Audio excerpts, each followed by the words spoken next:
Hey guys, welcome back to another video. In this video, I will be showing a demo of my DFS Visualizer. So here we have a user-friendly UI that helps you build a custom graph to run DFS on.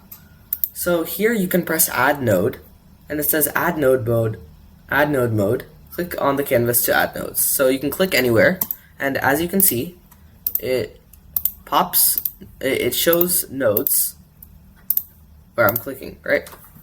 Next, you can press Add Edge, and you can click two nodes to add edges between them, like this. And then I'll create another thing here. Okay, so you can run DFS like this, and you can see it'll show you the process in which it'll run the DFS, and different connected components are colored in different colors. And it also backtracks and does everything that a normal DFS algorithm would do.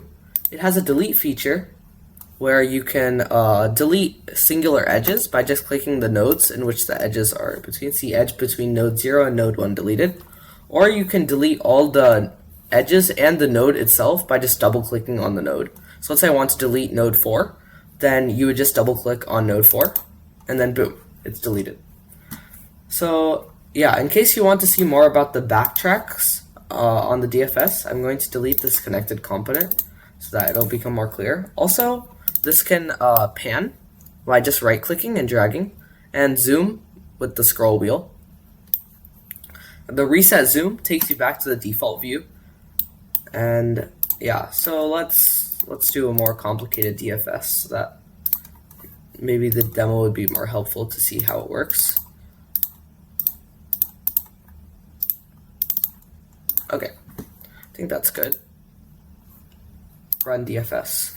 Okay, so yes, as you can see, we're going one way, and we backtrack, and then we go back to the neighbor.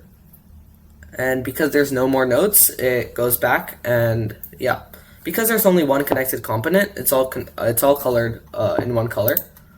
Additional connected components can be colored different colors too. Right, so right now we have only one red connected component, but once it reaches the other connected components, they'll all be colored different colors. And that's it. Thanks for watching.